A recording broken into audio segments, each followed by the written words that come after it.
Shumela ngamaster channel ndimadekwana Star Vesta ethada sanibonani bantu bakwa Zulu Natal kwazi kwamnandi kwaZulu Natal ngiyangithanda ke ngqongqoshe iweather manje ngoba abantu abaningi bayithanda le weather ebese sinika ithuba ke lokuthi nathi sikwazi ukukhuluma ngeinhlelo zethu nabo behleli abanye bathi bayakhaglisha ngoba iweather maye kanje badinga ukukhaglisha ibalento zese kodwa siyabona indawo ezahlukahlukene ngqongqoshe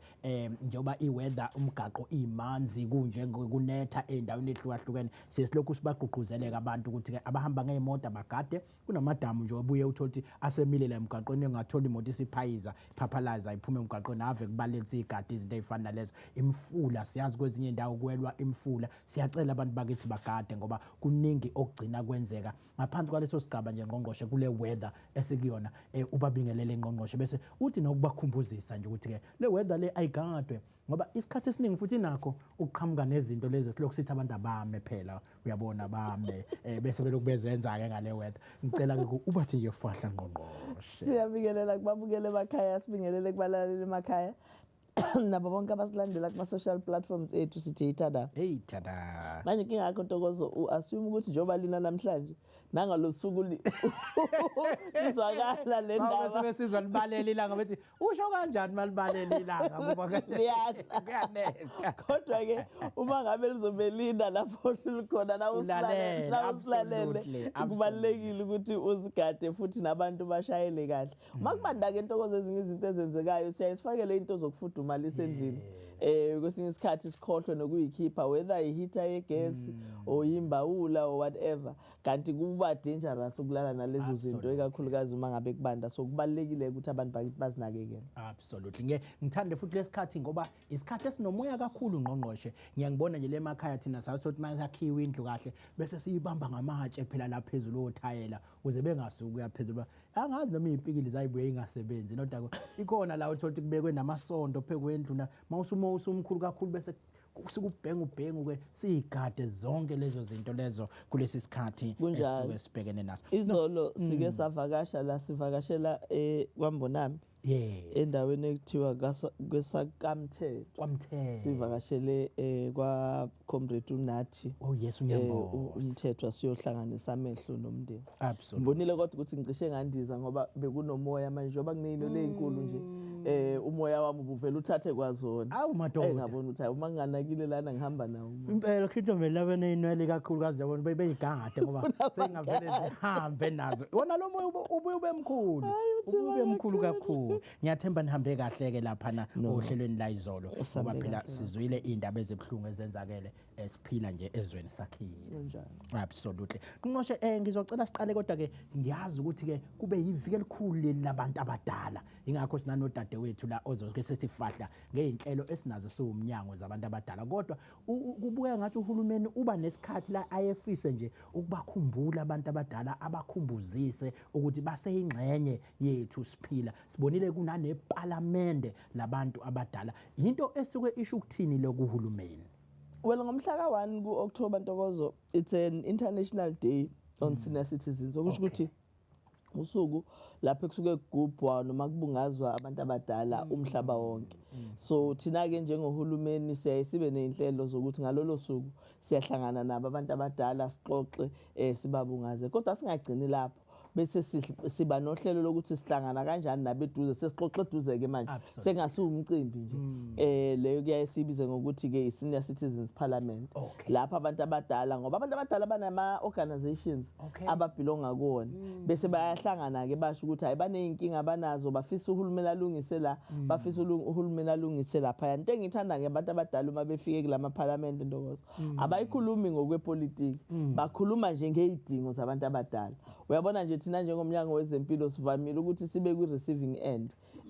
yama complaints abantu abadala ngoba kwezinye indawo baye bathatha abantu abadala ngokuthi abanakekeleki ema clinic nasezibhedlela abanakekeleki kahle uma beya kumanye ama-facilities bese kufuna silungise ke lokho eminyakeni edlule nje Ntokozo baqhamuka ne-proposal bona abantu abadala ukuthi akube nalento ebizwa ngokuthi ama-fast queues ebakhona ema-clinic nasey'bhedlela sayi-implementa ngoba senzela ukukhona ukuthi abantu abadala uma befikile bezo esibhedlela bangalindi isikhathi eside kakhulu so lolu hlelo-ke lokuhlangana nabantu abadala uhlelo oluhle kakhulu ngoba nathi luyasinikeza i-insight noma ukubuka ukuthi yizini iy'dingo ngempela ezikhona kubantu abadala kwesinye isikhathi thina siyayisithathe for granted ukuthi cha ngoba bayakwazi ukufika ey'bhedlela bayakwazi ukufika emaklinikhi bazothatha imithi yabo kwanele lokho bese babuye bethi bona cha siyayibona yini ningasihlanganisi nisenze la Intshon Club lapho esofika khona sihlale siyivocavoce sinyakaze bese nisilethela amaphilisi khona uyabona-ke sesiyaqhubeka-ke kanjalo siba ne-partnership nabo abantu abadala so uhlelo oluhle kakhulu lolu olukwazi ukuthi lisondeze siwuhulumeni eduze kwabantu abadala ngezwa nangeviki elidlule-ke into ey'ningi wawuyithinta nje ey'thinta bona abantu abadala njengakho nje ukuthi thina sabantu abasha mhlawumbe nama ngisangeni kwabasha kodwa-ke lapha abantu abasha kubalulekile ukuthi babe ney'ndlela ey'thile abalekelela ngazo abantu abadala emakhaya sibagqugquzele ukuthi siyanicela ukuthi nibe yingxenye yabantu abadala emakhaya ngoba phela ukukhula lokhu wakwazi wathi ngelina ngasixoxa kufana nokuriveseka kwesinye isikhathi ugcine usubungathi nawe uba yingane singathini mhlawumbe ngaphansi kwalapho nokubalulekile Ntokozo ukuthi abantu emakhaya abahlala nabantu abadala babanakekele ikakhulukazi angisho ukuthi bonke abantu abadala badinga ukubanjwa ngoba omunye uthi uhamba naye uthi uyambamba ngoba ubona ukuthi athethise kwa wena uzwe ngoba ukuthi akwazi ukuhamba so bakhona abanye physical obonayo ukuthi hayi use-right usakwazi ukusenzela izinto uyakwazi ukunyakaza kodwa nabo labo kufuna sihlale sibanake sibuka ukuthi base-right yini so that uma ngabe kuqala kuba ney'nkinga sikwazi ukuthi singenelele but bakhona abantu abadala obonayo ukuthi cha amandla seyaphela amandla asephelile bayadinga ukunakekelwa abanye bathatha i-medication bayadinga nakho ukuthi sihlale sibabuka ukuthi bayiphuza ngendlela yini imithi yabo bayiphuza njalo ngoDisemba eminyakeni edlule Ntokozo sasihlale sikhuluma nabantu abadala sithi abayiyeke lento yokhisimusi wamaphilisi ngoba abantu abadala babethi hayike nakukhisimusi kuthiwa hayike nama amaphilisi ayama ngoba ukhisimusi kanti nawe umisa amaphilisi uthi ukhisimusi uyothubuya ngoJanuary uyobusugula kakhulu so yizo zonke izinto lezi ekufuna abantu abadala sihlale sibagqugquzela ukuthi bayinakekele kodwa abaningi babo Ntokozo abantu abadala bayinaka kakhulu i-treatment yabo ukhona kodwa sike saxoxa naye phakathi neviki wathi abantu abadala abanye ngesingisi bathi basiniki angazi yini ukuba siniki ngesizulu uthi athi hayi ngiliphuzile iphilisi bese nawe lokhu umbuza ukuthi uliphuzile ngikubona bese yakuthethisa ukuthi uzwa ngami ukuthi imina manje sekufuna ngikade wena manje sengizwa ngawe la kwami uyabona-ke manje useyakuthethisela-ke manje ukuthi ungabe usalokhu uqhubeka umbuza ngoba vele ubenqene ukuliphuza iphilisi so kuyenzeka-ke from time to time but kufuna sibe patient cabanga ukuthi sasixoxa khona lana I think sisho kufuna sibe patient nje sikwazi ukuthi sibanakekele what's important ukuthi laba abakwi-treatment noma ngabe yani i-treatment senze sure ukuthi bayayithatha ngike ngajabula ngidlula kwezinye indawo lapha ngakolundi ngibona banama-team amabhola banama-club bayajima baze bebe kuma-competition beze beyofika ngisho kwi-provincial impela nje bejima nakho ukubagqugquzela lapha ekuyivocavoceni in fact ngonyaka odlula ngazi noma nakulo nyaka kwenzeke njalo ngonyaka odlule eSouth Africa yonke abantu abadala base-KZN yibona ababeyi-overall winner ebholeni nakuwo wonke ama-games kunama-games-ke abantu abadala nawo abalulekile-ke ama-games abantu abadala ngoba enza ukuthi bahlale imizimba yabo inyakaza and ukunyakaza komzimba kusho ukuthi igazi liyahamba emzimbeni nezifo ebezizoba khona noma bezizobacindezela zingabacindezeli kakhulu abanye uthola ukuthi umuntu ngisho esemdala kodwa i-BP ayimphathi noma imphathile nomunye ushukela akanawo abanye ebezoba noshukela oserious ngokuthi sekufuna jove ngenxa yokuthi uyazivocavoca uyanyakaza akasajovu sephuza amaphilisi nje kuphela so kubalekile ke ukuthi abantu abadala bakwazi ukuthi banyakazise imizimba. Uyabona abanye baye bethi no yena usenesifo samathambo angabe senyakazayo, kanti phela isifo samathambo uma ngabe unganyakazi ligcina, uma ngabe unesandla nje sigoqekile sigcina sigoqeke njalo uma singaloku sinyakaza because unesifo samathambo. So kwabona ke laba abanesifo samathambo ibona kanye ukufuna abanyakazi. So le program okhuluma ngayo yokubona abantu abadala beyivocavoca ibalekile futhi nanokuthi mina nawe ngoba siyasebenza siyakwazi ukusocialize, siyahlangana nabantu esisebenza nabo, uhlangane nabantu ema-meetingini nakuphi abantu abadala ngoba abaningi babo sebe-retire, wayejwayele ukusebenza, wayejwayele ukuphuma yothengisa enzeni, manje ngoba useretayile usehlala la ekhaya agcine ayithole sene-depression yokuthi akasababona ozakwabo, akasakwazi ukuxoxa, usehlala yedwa. So iyasiza-ke futhi lama-clubs ukuthi nabo njengabantu abadala bayakwazi ukuthi bahlale nje baxoxe bashare ama-experiences, which is something esiyigqugquzelayo njengomnyango wezempilo. Inkinga ngomnyango wezempilo usuke ubusuthinta yonke into, ngoba ngizokwenza isibonelo nje, umuntu onganayo imali kuyenzeka ukungabi nayo imali kumenza agule futhi. Umuntu ongawunyakazisi umzimba kuyenzeka ngongawunyakazisi umzimba agcine segula. Futhi khona into ethi ke umnyango wezempilo mawuzohlala ukuthi hayi thina soyidlalela la emakliniki singayi kubantu, kukhona abantu nje abathi angilibhadi mina lapha ngisho ngakuthiwa kwenze njani. Manje nje bengalibhadi nje uqhubekisa ukugula, kanti uma siya kuyena siyakwazi ukuthi sifike simvimbe, sivimba ukugula sisize yena ebese sivikela nabanye akade ezosondela eduze kwakhe. Yingakho ke mina ngqongqoshe ngeke ngithi ke angeke ngaxolisi kakhulu kulabo abanganalo ulwazi lokubaleka kokuphuma kwethu siye emphakathini, abakubeka ngazuthi suke si waste imali masuka siye emphakathini. Abanye nje bakhala ngokuthi yini kufanele umnyango wezempilo ube khona makunabantu abahlangene mhlambe benze ingoma noma kunabantu abanomcimbi othile, yini kufuneke thina siwumnyango sibe khona. Kube ngathi bayakhalela lokho, kanti lokhu kwathi inhlo sinakho kulokhu sikhalile ngokuthi asibatholi abantu besilisa kunendawo la esithi mase size safika khona bese siyabathola. Abanye bathi awuyazi bengazi sengizoqala manje ngisondelele. Uyabona nje Ntokozo, ama luncheon clubs lawo esiwagqugquzelayo amaningi awo awabelong emnyangweni wezempilo, abelong kwamanye ama departments, kodwa mhlawumbe social development noma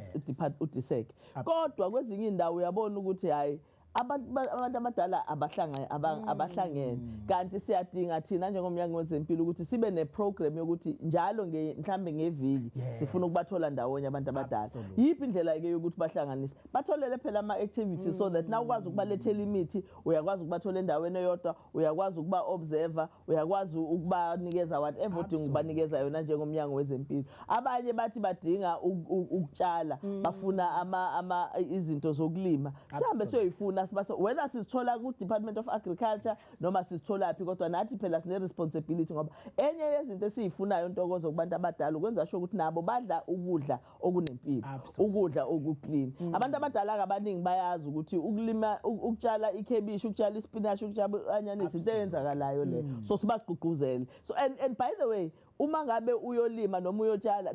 nalokho kuyiform of exercise ngoba kunyakazisa umzimba, kunyakazisa iqolo, kunyakazisa izandla, inyawo nakho konke lokho. So these are things thina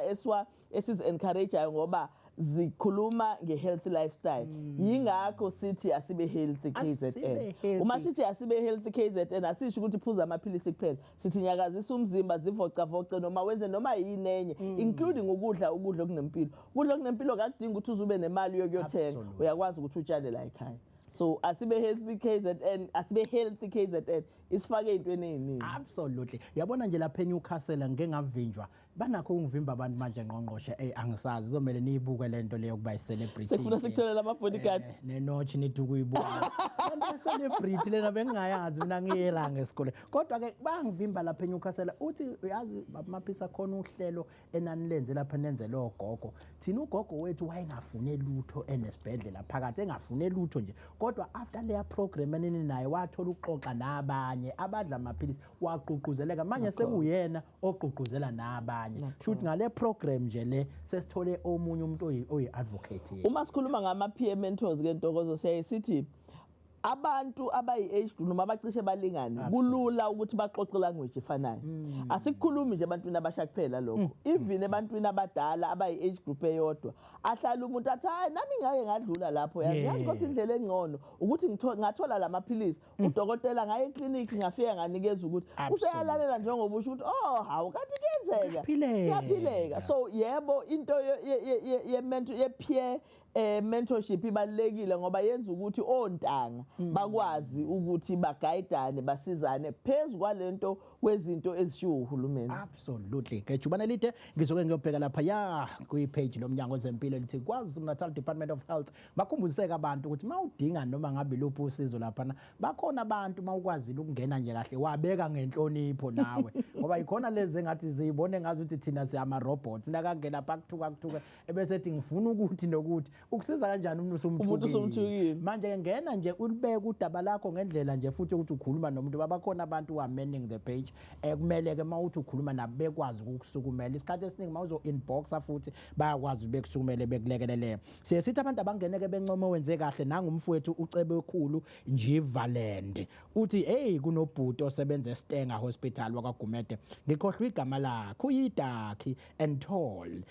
hayi uyayazi into ayizela kwa health imuda ishintshi nasesundumbili clinic angikwazanga nokubuka ukuthi ke ubani isibongo salowa mama wasiphathisa okuyingane zakhe sigulelwa ingane eFriday eBhekuzulu clinic kune male nurse elapho kunama rooms angaphandle obhuti uhlezi esemoyeni owodwa sidinga more yabantu abanjengalaba kwa health angithi uyezwa ukuthi ke bakhona abantu abenza kahle kube nje oyedwa ke oyokwenza abhale nalapha ku social bese kuduma lo yedwa ekubeni bebaningi abenza phezulu cha ngqongqosha phandle bangingene kudadewethu ozosibekela indaba le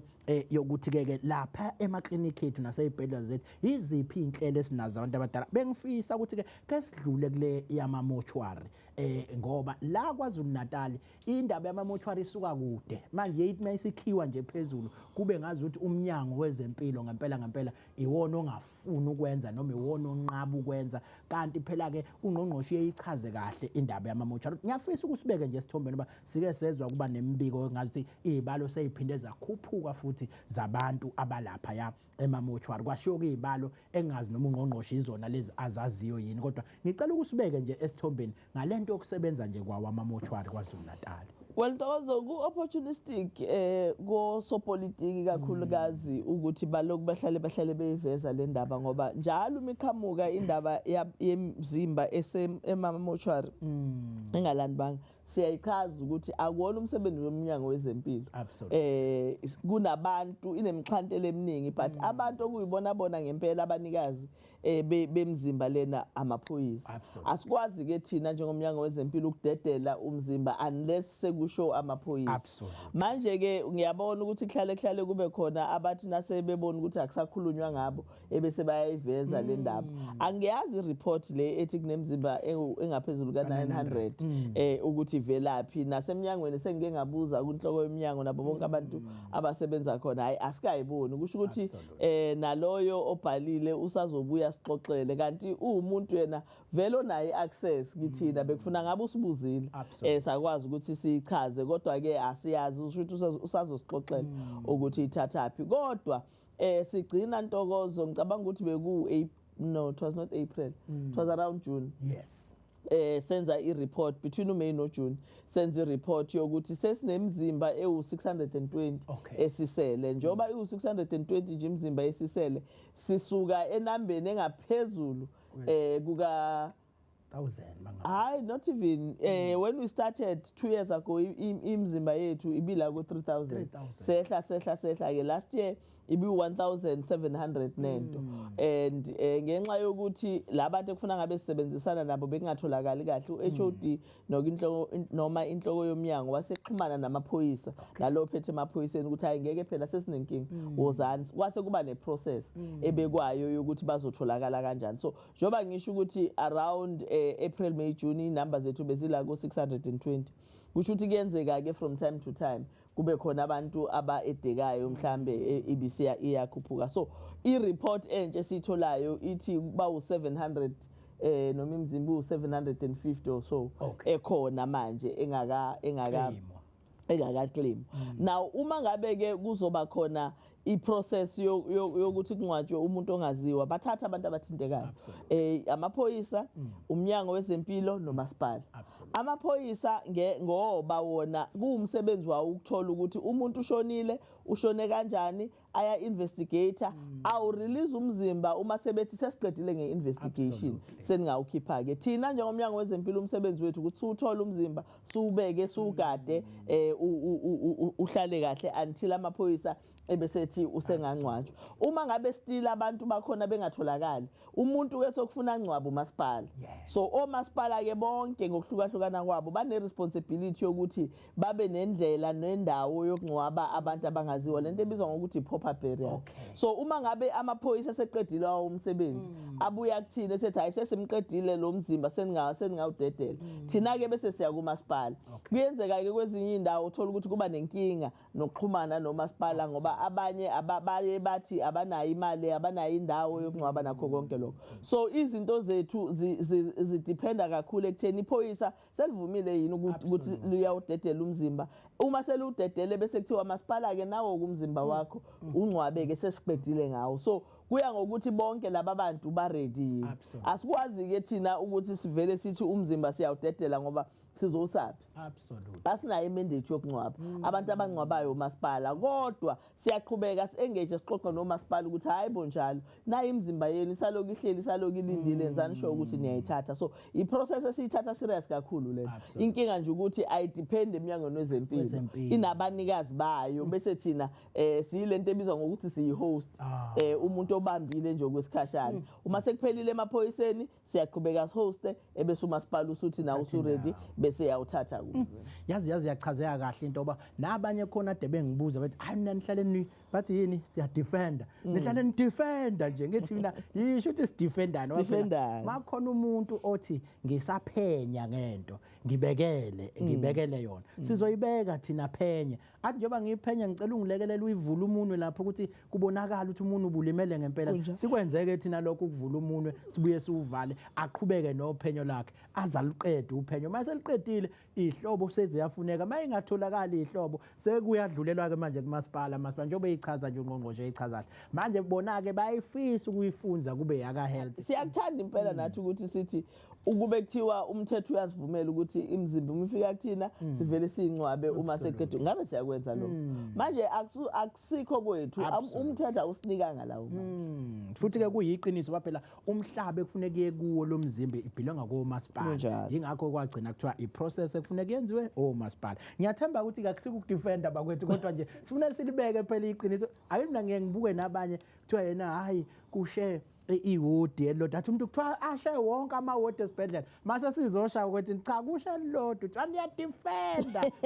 kunezivuma into noma ingasile iqiniso silokhu siyivumile cha siyabonga ukuthi usichazele kahle kakhulu ngqongqoshe hayi wena usayi introduce kule show usuyingane yakhona ngiyathemba futhi sebezoxosha mina kuthiwa akalibambe lo muntu uhle introduce mfowethu usho ukuthi ubani wakabani wenzani la eminyangweni. Usister Mathombi Nzimande ngisebenza ngaphansi kweKhethomena Clinic ngu-operational manager khona. Yes sifisa nje ukwazi kakhulukazi ukuthi ke inhlelo esinazo zabantu abadala la emaklinikhi nakuma CHs kuyofika ezibhedlela yiziphi inhlelo nje ninazo nozokugqugquzela abantu abadala bahlale be healthy. Okokuqala nje ngingasho ukuthi uhlelo likhona uhlelo lokuthi mebefika emaklinikhi noma ezibhedlela bangalindiswa. Khona unesi nje lapha ngaphandle osebenza endaweni lehlungayo mawufika nje umdala ubamba ulayini uyangena usheshe ubonwe ukuze usheshe ugoduke phela. So ke umuntu nje omdala akumele ngokomthetho afika abamba ulayini mhlawumbe yipi iminyaka enenibe kuba nami ngimdala ngokokwami manje bangisho ukuthi intshebe imhlophe. Njengoba umnyango wezempilo nje uqoquzela kangaka ukuthi abantu baphile abantu sebephila isikhathi eside so sebebaningi kakhulu abantu abadala. Kodwa ke sike sibheke ukuthi mawusuno 70 khona muhola impesheni siyakuprioritize kodwa ke ngendlela ukuthi sebebaningi kakhulu abantu abadala ngenxa yokuthi siyabanakekela abantu abasasheshe ukudlula emhlabeni ibona sebebaningi emaklinikhi Absolutely. manje mungabheka i-age yempesheni ukuthi ohola impesheni ku-60 years futhi wonke umuntu uzongena kuqala Oh. sesike sibuka ukuthi-ke kubona le age endala at least sibone abathe ukukhulakhula siphinde sibheke nalabo abaxhwalile-ke nalabo abahamba ngama-wheelchair sibangenise kuqala Ey ngiyazi ukuthi ke siwumnyango njengoba sihlale sisho ngqongqosho ukuthi imali azikho kwasha kwacima siyafisa ukuyikoleka konke imali umuntu osuke efika eminyangweni kodwa ke ngiyazi ukuthi inhlelo zenu ke kubantu abadala nakhona niyenithini mawukuthi ke bayafika bayakhokha nabantu abadala hayi lutho musuhola impesheni nje but Ntokozo kumahala ha ey'khungweni kahulumeni impesheni yasengihalela impesheni ukuze ngiye ngoha nami kodwa-ke kumele uphathe ikhadi phela lakasasa uphathe umazisi wakho ngoba abanye abantu uyofika nje usirobhe wena uthi hayi usempeshenini kanti udlala and ngathi sekhona nalo daye esiwudalayo ukuthi sibe nidaye nibe mhlophe mhlophe. inwele ngifike lapha sengimhlophe bese ngithi ke manje ke ukuqinisekisa ukuthi abantu abadala ke imishanguzo akithi imishanguzo ke yasuke lasetshenziswa kuphela kungculazi sekungazi ukuthi imishanguzo sosikhuluma ngalokho kwengculazi kuphela kanti ke imishanguzo into nje oyidla njalo lamaphilisi okusuke sesiphila ngawo angaba kashukela angabe wenhlobo ukubagqugquzela ke Nkosi yami ukuthi ngoba phela nabo ngiyacanga bayakhathala ifatigue uthola uselokhu akusukela ku45 kunaleli philisi alidlawo nje usezuyakhathala omunye niyenithini ukubagqugquzela ukungayilahli into yamaphilisi sisebenzisana kakhulu nabantu ababanakekelayo ngoba mukhuluma naye kuphela umuntu omdala uthola ukuthi laba ahlala nabo ukhulumile nabo akuhambi kahle ngoba phela kufuneka sisebenzisane sonke umnyango wezempilo uyena lo muntu omdala nabantu abamnakekelayo siphinde futhi sibe nezinhlelo siwumnyango ukuthi ogogo labehlangana khona ungqongqosho kwakhuluma ngokuthi banehlangano labe bahlanganele khona benza ama activities u-outreach wethu uyakwazi ukuthi ubaphekhela amaphilisi uwadeliver lapho kulezo ikhungo lezo kuphinde futhi ukuthi kube nohlelo solibiza ngo-CCMDD ukuthi ugogo amaphilisi akhe noma umkhulu angingasho ugogo kuphela nabomkhulu bawalanda ezikhungweni enjengama-pharmacy njengo-Clicks noma o-Dischem ngesikhathi sabo ngoba even nangemgqibelo baphinde bakwazi ukubhalisa abantu abahlala nabo emakhaya ukuthi babalandele amaphilisi ungaze kuze ugogo eze kuphela mekuthi udinga ukuthi ahlole udokotela ngalelo langa obayakwazi nokuthumela abahlala uyakwazi ukuthumela Nkosi yami izinto ke umuntu mhlambe komdala osuke egula angazenza ukuze makunodaba ensukwini ekhaya isikhathi esiningi enza isibonelo kunodaba mhlambe sekhona odlulile emhlabeni noma iyiphi indlela yokudlulisela udaba kumuntu omdala ukuze angathuki azagcine mhlambe naye segcine edlule emhlabeni ngenxa yobuthakathaka bemizimba yabo nokwezempilo sike sizama ukuthi ungabhadlazi khona lento siyibiza ngesiZulu ukuthi ukubhadlaza indaba umani uyibeke nje so indaba uzoyitshela umuntu omdala ikakhulukazi uma kuwudaba olubucayi mhlambe lokudlula komuntu emhlabeni ufuna undlalele kuqala kube nomuntu ozomtshela kube nesoka sokuthi uyandlalela ngaphambi kokuthi umtshele le ndaba ngoba ukubhadlaza ngingagcina ukuthi amana aquleke awubaki ngoba phela inhliziyo zabo zibuthaka mhlambe omunye unesifo senhliziyo esingakabanjwa awubaki ezwe le ndaba le ebukhuni uyokuthi sekushone bani uyamthola uyawa phansi akasavuki so siyafuneka isisoka sokundlalela udaba ngaphambi kokuthi atshelwe makuthi udaba olubucayi mhlambe kumlayezo okugcina kungawukhipha nje siyazi abantu abadala ukwakhuluma nangakho ungqongqoshe ngeviki edlule nami bengingekho awe kwasho ukuthi ungqongqoshe uyayazi lento wayeseshe ethi kukhona abanye othola ukuthi ngenxa mhlambe umqondo nawo osuke kwesinye isikhathi usuthintekile uthola ukuthi uzothi uyaphuma uyahamba aphume sekhohliwe ukuthi bephume kuphi nimbone sengena kini kanti mhlawumbe ubephume yena engagqokile ngisho ukugqoka abantu bemboneke sephume enqondo bethi hayi ke nabo ke sasimazi vele umthakathi iziphi into ke nenigqugquzela imiphakathi asebenzisane nabantu abadala ukuqwashisa nje umphakathi ukuthi kunalezi zifo ezikhona eziphatha abantu abadala engagcini kubelungu nakuthina sabantu abamnyama zikhona njengo dementia izifo zokukhohlwa so umphakathi kumele uqwashiswe kakhulu ngalezo zifo ngoba iwona umphakathi obamba ugogo mawusuthi awusimbambile umthakathi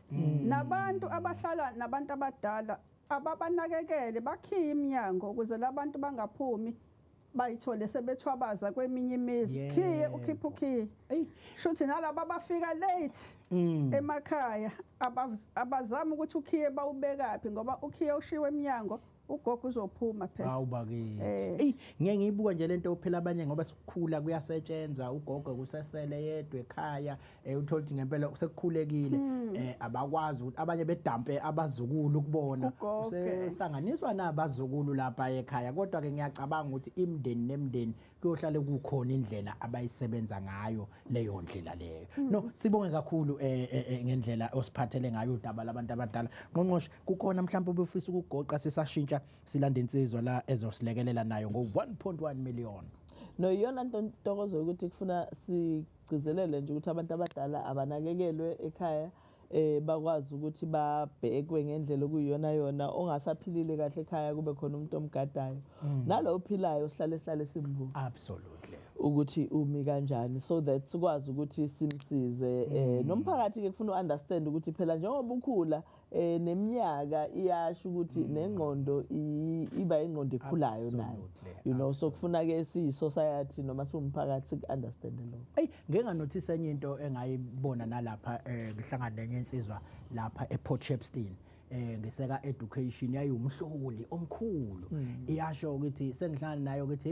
hey ngeke uthi hawu wena uba ubuka kumuntu active kanjena uthi hey yazi lento yongakuplanela ukuthi mawusugugile uzokwenzana ingozi ngoba ngithi usuku active usebenza kakhulu sosuka lapho siyohlala ekhaya kanti ubungana plan ukuthi uzokwenzana umqondo kwelapho washo athi ugqilazeka ngalendlela such that ukabe lone ngalendlela ukuthi uzafise kwezinye isikhathi ngisho ukuyibulala ngoba manje ubwejwayela ukuvuka asebenze kwashaya cimi kodwa kwavela wathi jumpu kwase kufuneka ayohlala ekhaya so kubalekile nakho ukuyiprepare psychologically ukuthi manje ubusebenza nje ugijima kakhulu kangaka mhla sekuthiwa ke uya retire ube nayo into ezokwenza phela gradually ukuthi ke uunderstand ukuthi ke usuwumuntu osekhulile in fact Tokozo kufuna umphakathi wethu understand ukuthi umuntu kulesikhathi namhlanje umuntu ona 65 usuke engasegugile engakagugi kana suke sumuntu nje osaphila umbonayo abanye siyasibabona ukuthi una 65 sibabaze sokuthi awu kanjani so okusho ukuthi isociety yethu nabo abantu kufuna bazazi ukuthi even after 65 after retirement age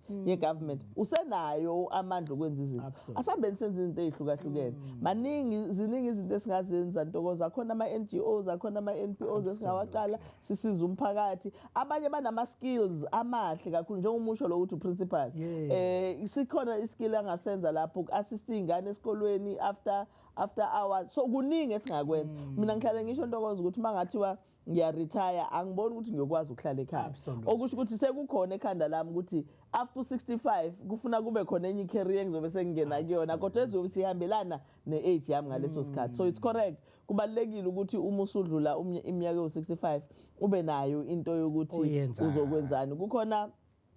uCEO wesinye isibhedlela saseGoli njengoba sasivakashele eGoli uMEC wakhona uyangixoxela ukuthi awuyahamba uCEO njengoba umbona uthi una 65 ngiyambuka lo baba uthi una 65 kanjani lengane ecala kangaka uthi hayi ngeke usekhathelena akufuna yokwakhe ekhaya ngithi mina ngiyaxoxela nje ukuthi kodwa kuyophela u3 months ungazafisi lutho ungazafisi ukuhlala ekhaya kodwa ke kubalekile ngempela ukuthi kube khona nathi nawo nabo abantu abaretire bazi ukuthi ukuretire at 65 akusho ukuthi sekuphela activism yakho ziningi ezinye izinto esisengazenza kama nohlala ekazara.gov.za shamnandi namhlanje soDurban kumnandi nje ingakho ke namhlanje sivakashele insizwe esuka le eThongathi sichazele mfowethu ukuthi ubani okabani wenzani la eminyangweni igama lami uPhilano kaMnguni absolutely ngu-nursing services manager khona oThongathi oThongathi SCHC cha mfowethu ke siyazi ukuthi ke sikuyi campaign la enkulu kakhulu abantu soloko sibakhumbuzisile yoba no December phela usosondele ngqongqoshe 1.1 million close the gap awuthi ubakhumbuzisa ukuthi iyini ngiyazi sikhuluma njalo kulolu hlelo kodwa siyabakhumbuzisa ngoba sifuna makushaya uDecember 1 sithi World AIDS Day sithi KwaZulu Natal akasekho umuntu okumele ngabe udla iphilisi ongalidli kodwa ke awushethi iyini ngokuyazi kwenu lapha yamanisebenza nemphakathi Sibonga kakhulu bamaphisa u1.1 million closing the gap campaign ikhuluma ngokuthi abantu bakithi siyabadinga ukuthi bebuye kuthina eminyangweni bebuye emtholampilo ezikhungweni zezempilo ikakhulukazi sibuka abantu besilisa okuzinsizwa okuyibona esibona kuhambe bengasondeli nganeno. Absolutely. Uthola ukuthi kwesinye isikhathi sezeqina ukugula ezelethwe kunokuthi eyisukumele yebo kubandakanya nezingane futhi abantwana okuyibona esibukayo futhi ukuthi kubantu abaphila negcikwane lesandla lwengculaza uma uzobheka kwaba ngena emshanguzweni siyabona ikhamba kancane ngakhona uma uzoqhathanisa nabantu besifazane. So ileyo kakhulu esiyibukayo ukuthi ke sibasondeza kanjani abantu bakithi ukuthi bekwazi ukuthi bethole usizo ngesikhathi futhi abalidingayo ngendlela futhi nabo ababonayo ukuthi ingabasebenzela. Hey, yikho ke ngqongqoshe ngithi mina akuve kubalekile lento ukuthi abantu ngaphambi kuba bekhale ngeinhlelo zethu zokusa izinsiza kubantu emphakathini beyi-understand lento eshiwo yiclinic ngoba abantu abasegroundini la ilaba balapha eclinic bathi amadoda awezi emaklinikhi. Thina sizohlala ke sisonge izandla ngoba nakho kuthiwa ke vele ngoba kufanele sekufanele sithole izinhlelo ke la atholakala khona amadoda siyongena khona siye kubona. Siyacela ke besixolele laba lokhu bethi asingayi la kunena amadoda ngoba mina into yangihlukumeza. Njalo kuningi lo ngiphendula ngichaza ukuthi hayi sizoya lapho abezi kuthina sifuna ukuya kubo and lanto bayibuza ngathi into entsha njalo lokhu siyayichaza abezi kithi beza sekukubi thina sicela ukuya kubo ke manje futhi masiya kubo asikwazi ukuxolisa ngalokho ba isikhathi esiningi mase sifike kubo ilaba sitshela khona hey bengingazi hey cha sengizosondela kanti awu hey bese yabo kumaxoxeka ke ngento. Siyajabula ke mawuthi nawe uyakufakazisa lokho ukuthi nikhona lapha emaklinik niyayibona lenhlese le ngoku-understanda kwakho ke lolu hlelo leli esikhuluma ngake close the gap lokubabuyisa nibona lihamba kanjani on the ground?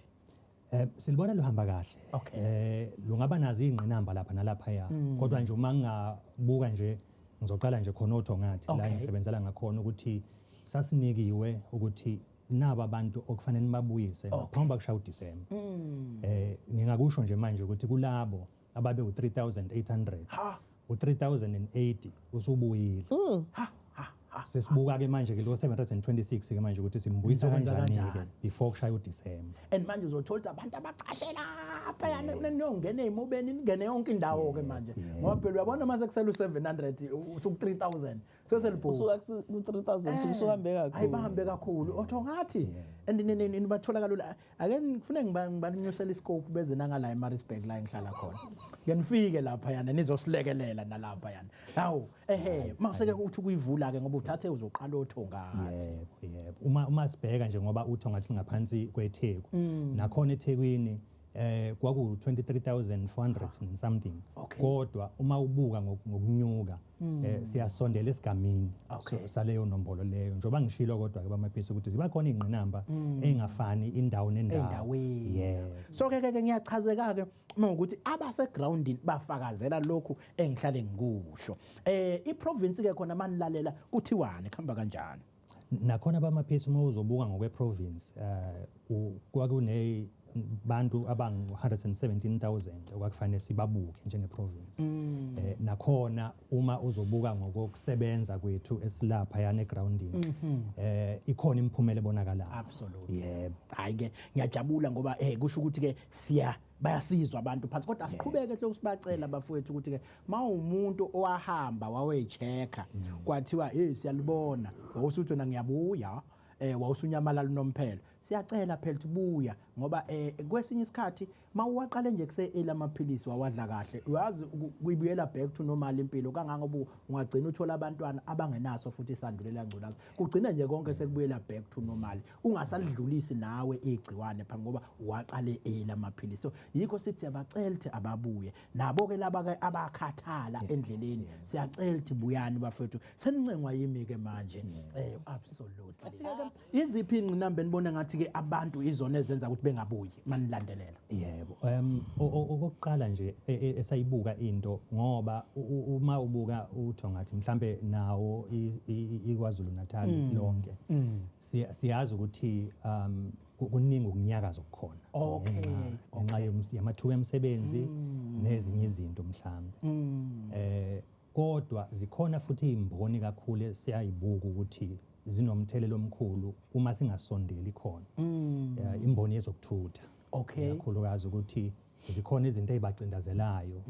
ezenza ukuthi engabe sasondele emtholampilo. Okay. Sase sithi ke ake sisondele thina kubona. Absolutely. Sisho ukuthi hayi sizoletha izinto. Okay. Kodwa futhi uma ufisa ukuthi uyafika kuthina Yeah. sithinte ukuze uthi uma ufika nje sesihlelele zonke izinto zakho bese ukwazi ukusizakala masinyane uqhubeke nalomsebenzi. Ulisho uliphinde ngoba nami ngisashayile ematekisi ngoba mina ayikho into engayenza ngangqongqoshe wathola nje ujuse wawuthola la kimi esuke lamonti amatekisi ezeThekwini ngo3 ekseni kwakusuke kufanele ubususe emgaqweni and then kuzoyaninike eclinic ngoba ngo3 uyozuyivale ngo8 ebusuku uthothi sekuvaliwe kama clinic manje ngiyayithanda ke le manithi senizosifikela la esikhona thina iyabuyela ke kule ngilwelayo ngqongqoshe hey bathi sebenzeka kube emarenki kufike futhi nakho uma ufika ubusufika phela kumuntu usugqoke lezi zakho zobunese kubonakala nawe ngesefikilwa yinesi fika nje uyigqokele na ujini wakho usuthi emfethu le yampahla nansi ayibambe naye angazizwa engathi uyacwaseka ngiyayithanda leso strategy enisebenzisayo umlayezo ongawukhipha mfethu kulesigaba samanje Umyalezo engawukhipha ukuthi siyawudinga umphakathi wakithi uma wahlola wathola ukuthi kuphila nesandla langculaza noma waqala wasukukhathala ukuthi ubuye masinyane kuthina ukuze sikwazi sikwazi sikulekelele masinyane ngoba into esiyibukayo ileyo ukuthi asifisi noyedwa umuntu kube khona lahlekelwa impilo eshiya ingane kanti usizo lukhona hey futhi akusamele kube khona odlulayo absolutely no sibonge kakhulu mfowethu usikhonzele lapho thongathi usho ukuthi sibakhonze kakhulu le ndawo iyutho ngathi absolutely ngibingelele ke ngiyabe ngisachitha isikhathi usithathe ubani wakabani wenzani emsakazweni igama lami nguNompumelelo Nyembezi ngisebenza as AD waka dietetics Dr Pixley ka Isaka Seme Memorial Hospital manje ngathi ngixoxa nomunye wokubeza ukudla athi kwese isikhathi ungajima kanti udla ukudla okurong uyibona lokhu nje lokhu kuqhubekiwe kiwa leceleni kanti ukudla indaba yikho ngapha ekudimeni manje namhlanje ngizocela ukukunika sonke isikhathi kodwa nje awukungisizele nalaba ke ngizwa amagama amakhulu odayitishi bani othishi bayangena konke nodayibani kahle kahle into le emangathiwa nginesifiso nje sokuyenza ngiqala kuphi ngenze ziphi izifundo ngenzeni ukuze ngigcine ngiyilento oyiyona Okay kubalekile ukuthi wenze izifundo zaka science uma ufuna ukwenza ukuba i-dietitian. Okay. Yes. So iyenziwa ema-university, isema-university kuphela. Bengithi uzosho phela ukuthi ke iziphi lezi zifundo kaphela base kwaba khona o-life science thina safunda o-biology. Nkosiyami nami ngafunda o-biology no. Yeah, so i-maths, i-biology ne-physics. Yes ngoba silisebenzisele lithuba bathi siyazi ukuthi uyazi mina ngikhule nje ngazi ukuthi umuntu umsebenzi ukhona isosha iphoyisa nakho siyasifisa ukuthi ohlelweni olufana nalolu ke silekeleleke nomntwana olapha ekhaya ongafisa ukwenza izifundo zalento osuke uyifunda ethi inakho nanakho bese siba nokumcoacha nje kancane iminute elilodwa ukuthi na indlela ongayithatha e-university uthathe nazi izifundo uzugcina ufikile kuyamsiza ke kunokuthi ayibambe lapha ezihlahleni njengami ngoba ngagcina ngifuna ukuyoba isosha uze ngishayela amabhanoyi ngagcina ngalishayelanga ke ibhanoyi njengoba sengishilo uma ufuna ukuba i-dietitian kumele esikoleni wenze izifundo ezinjengo-biology ne-mathematics then e-university i-course ibizwa ukuthiwa u-BSc dietetics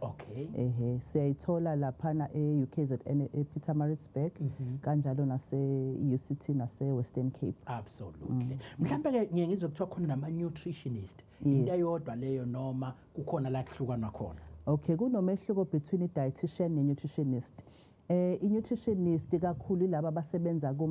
kuma communities so bona umehluko kakhulu bona bakwazi ukungena ewodini banike ukudla okuthizeni i-dietitian uyakwazi ukuthi usebenze kwi-community kodwa futhi uyakwazi ukuthi usebenze esibhedlela for example esibhedlela khona labantu abangakwazi ukudla esibafida ngamapayipi esibafida ngama-tube umehluko nje ukuthi i-nutritionist ayikwazi ukwenza lokho manje wenikhuluma ngokudla okunempilo ngenza isibonelo la khona wakhala ngokuthi abantu siyayivocavoca senze kodwa angiboni kusondeleka kubuya kuze eduze ikuphi ukudla okunempilo ekufuneka sikudle nanti ukudla kunamthelela muni ekuthini sigcine seabantu aba-healthy okay Ngiyathanda ukugcizelela ukuthi uma sithi idlani ngempilo asisho ukuthi hambani niyothenga ukudla osekubiza ngoba once wakhuluma ukuthi fanele nidle ukudla okunempilo abantu banalento yokuthi sekufanele siyothenga ukudla okunempilo cha ezahlukene zokudla Okay. uphuthu lakho lisa-right kodwa isikalo Ngiyathanda yazi phela ngilithanda uphuthu ngwe. sengisho isibonelo ukuthi nje uphuthu Isikalo. lakho lisa-right kodwa isikalo sibalekile imfino yakho ithanga yakho angithi uyabona lapho usudle inhlobonhlobo zokudla so kubalekile intaba yophuthu Manje thina sixabana la uphuthwini. faka intaba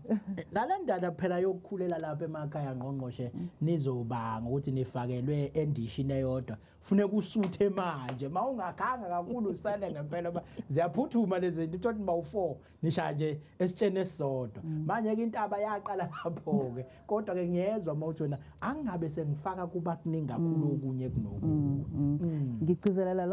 lapho ekutheni ukuthi asisho ukuthi hambani yothenga ukudla okubizayo kodwa sidle izinhlobonhlobo ezahlukene zokudla nendlela esipheka ngayo iyabaleka uma sikhuluma ngendlela enempilo yokudla indlela esipheka ngayo iyabaleka Okay. siyakwazi ukuthi sibilise ukudla siyakwazi ukuthi sikufake ku-oven mesinawo u-oven singenzi ukuthi sipheke ukhari every day ngoba lapho isikhathi esiningi mesenza ukhari sifaka amafutha okay so fanele sibuke indlela eziningi ukuthi sipheka kanjani Ngiyangibona futhi anikuqhuquzeli lokhu okufaka amafutha kakhulu niqhuquzela lokho kubilisiwe kuphuma amafutha akhona yes so ukudla okunempilo sibukani njengoba ngenza isibonelo se-starch i-starch usabalekile ukuze abantu bethi ayi ungabisasidla i-starch akusilona iqiniso lelo kodwa indlela esisipheka ngalo nesikali sakhona so uma sibuka nje iplate elinempilo sike sithi ke uhalf weplate lakho fanele kube ama-veg then ikota yeplate yakho fanele kube yisona i-starch sikhumbule ukuthi masikhuluma nge-starch siyalibala izambane lapho siyalibala ithanga liyi-starch ubhatata nawo uyi-starch irice lakho liyi-starch okay bese kuthi ikota yalapho kube ukuthi ke iprotein inyama kungaba ubhontshisi kungaba ama-lentils udala usabizi nobhontshisi emhlabeni that's why sithi kubalekile ukuthi sibakhuthaza kakhulu abantu ukuthi abatshale ngoba lokho kuyasiza ukuthi kube khona ukudla so uma sikhuluma ngokuthi umuntu fanele adle kanjani ngendlela enempilo sisuke sikhuluma into kanjani nokubaleka ukuthi siyagcizelela ukuthi abantu abadli breakfast ekseni ukudla lokhu kwasekuseni ngoba isikhathi esiningi uma uba nesikhathi eside ungadlile udla usulambe kakhulu lokho kunomthelelo ngoba ugcina usudla intaba yophutha ngithi usudla izinto eziwu6 ezingekho right so nokunye ke ngithanda ukugcizelela kakhulu ukuthi uma izinto ezinjengobona ubhontshisi nama-lentils nodala lezo zinto uyakwazi nje ukuyipheka ungafaki ngisho inyama uzidle zodwa so sike siyagcizelela ukuthi mhlawumbe ngesonto one of isapha oyidlayo akube ukuthi udla lezo zinto ungayidli inyama kwesinye isikhathi khona esontweni mhlawumbe udle wenze u-vegetable curry instead ukuthi udle inyama every day so kakhulu nokuthi abantu mhlawumbe badle izinto ey'njengo-fish nakhona futhi ku-right inyama ebomvu nayo sivumelekile ukuthi siyidle kodwa akufanele kube yinto esidla every day siyigade singayidli every day mina nje ngibuke lapha phela sikhule thina ngqongqoshe kwakuvele kuthengwa amase ekhaya washanga umsombuluko ulwesibili amasi ulwesithathu mhlawumbe ngolwesine seniyophumula uphuthu namazambane esishebo bese nibuyele emasini futhi ke kuyoze ukuthi kanye mhlawumbe inkukhu kweleyo ebonakala ngathi ifuna ukuba yichide bese kuthiwa inqumani bese ninquma ke seniyothola ke ithambo ke lapho namathumbu lapho kodwa nje lokho ukudla kodwa lonke iviki kunamthela muni la njoba ngishilo nje ukuthi kubalekile ukudla inhlobonhlobo zokudla because inhlobonhlobo zokudla zisinika ama-nutrients ahlukene so kwesinye isikhathi sicabanga ukuthi mhlambe uma umzimba wakho u-right uyitshela ukuthi uphilile kanti mhlawumbe mongasuyo test uzobona ukuthi deficient kuma vitamins athile nama minerals athile because wena udla inhlobo eyodwa yokudla therefore awawathola ama nutrients nama minerals ekudleni okuhlukene so akukho right ukuthi udle into amasa wanankinga amasa right ke ngisho ukuthi mhlawumbe umudla amasa ngithi iplate lakho sithi fanele libe nani nestarch fanele libe neprotein fanele libe neveg or nefruit so mhlawumbe wena ukuze ngoba esinye isikhathi uma uzodla amasi uyashesha ukulamba so mhlawumbe mwadlile lawo masi grabha neaphula or nefruit after ukudlile so that uzobalansisa nenithini ke kulaba awuthola ukuthi hayi ukudla nje akayingeni indaba yakho uyithengela lamaphilisi lawa kuthiwa nama-vitamin kuthiwa ama-multivitamin iy'nhlobo ngey'nhlobo uthole nevuke kusena ayigingqele lona emini ayigingqele lona mhlawumbe seyobamba i-aphula-ke lela phinda lokhu eyigingqela lamaphilisi kukhona nobungozi obulapho noma iyona enye indlela yokuthi-ke uthole lama-vitamin akuthiwa yashoda emzimbeni ukudla nje kubaleke kakhulu kubalekile ukuthi sidle ayikho inkinga ukuthi uthatha ama vitamins kodwa uma wathatha ama vitamins fanele uwathathe usudlile so uma uzokwenza leyo nto akukho right ngoba futhi ke nakhona futhi ama vitamins owathathayo wazi kangakanani ukuthi anama minerals nama nutrients amangakanani wena ungayibona mhlawumbe ukuthi right kodwa mongasiyo testwa nosekuhambeni kwesikhathi uzogcina usugula mhlawumbe futhi ugcina ube nayo malnutrition esikhathini esizayo uyazi nje usayisho lento akithi mina bekunalo mkhuba ukuthi nje bekunanto ukuthi imani wanixoxa phela kuthiwa noma ukwakhehlela ehlohlanganisa lokho ikhona into ezihlohlozayo ezihlanganisa lokho okunye okujulukisa kakhulu okunye kuhlohloza sikuhlanganise konke wathi ngelanga engixoxela omunye ukuthi uyazi lento leyo uqala oyifakile ehlohlozayo ubusayithola nakulokho okujulukisayo nakhona bekula wayibala leni seyigcina zisibale esiphezulu ngoba zikhona kuzo zonke lezi zinto oyiphuzayo so kubalekile nokuqonda ukuthi lokho othi uyakuthatha nokusupplementa kuphethe ini kahle kahle ngoba enye into ungadlile that's why mhlawumbe uthola ukuthi abanye abantu sebenenkinga yama-ulcer peptic ulcers because badla imithi bengadlile badla lezi lamaphilisi lawo bengadlile so ekuhambeni kwesikhathi kuba nobungozi isikhathi ngoba sesiyangishiya ngiyafisa ukuthi ungithathe ukuthi na ikuphi ukudla enikuthatha ukuthi akunayo impilo okay ukudla okungenayo impilo ukudla ngeke ngithi for example ukudla nje esikuphiwe okunatural akunankinga kodwa once wathatha izambane walifaka emanzini awalifaka emafutheni wagculisa emafutheni then sekuyinkinga so ukudla okungekho right kakhulu ukudla okuculise kakhulu emafutheni okunamafutha amaningi ukudla okunespice esiningi ukudla okunosawuto omningi nokudla okunoshukela omningi yini inkinga ukudla kulento ezimnandi nawe ayi inkinga ukuthi lokho kudla kusenza ukuthi sikhuluphale and once wasakhuluphala izifo zisingena kalula so akukho right lokho kudla so kubalekile ukuthi kube ikhona ukudla esikugwemayo ukudla okunjalo kushuthi kahle kahle uthi asigweme usawuto ushukela amafutha bese ke leyo kujima ke uningena kanjani lapha ke entweni zokudla ilekelela kuphi ukujima kubaleke kakhulu okay ngeke ngithi ke kodwa abantu uma bejima abangayi kojima just because banalento ukuthi bafuna ukuluze weight because ukujima kunama benefits uma stressed ukujima kuyakusiza ngempela you know ukujima kuyasiza ukuthi kuseli hour ngqongqoshe lokujima nakho ukuthi uyi-stress soyihlehlela kuyakusiza ukuthi igazi liflowe kahle emzimbeni so kuyasiza so sike sithi ke ufanele uconcentrate ku-80% ukuthi udle kahle no-20% kokujima umuntu uzothi hawu ngiyajima kodwa angehle emzimbeni or angiyiboni into engiyenzayo it's because njengoba ushilo ukuthi sometimes abantu uyaye ejimini kodwa uthola ukuthi akadli ngendlela eyiyona so kubaluleke kakhulu ukujima umlayezo wakho ogcina-ke manje ongawunika abantu nje abayizidla kudla nabangadli noko konke nje ukuhlanganisa nje umlayezo wakho uthini wokugcina umlayezo wokugcina ngiyakuthanda nje ukugcizelela ukuthi kubalekile ukuthi uma mhlawumbe for example ukhuluphele ufuna mhlawumbe ukwehla emzimbeni qala kancane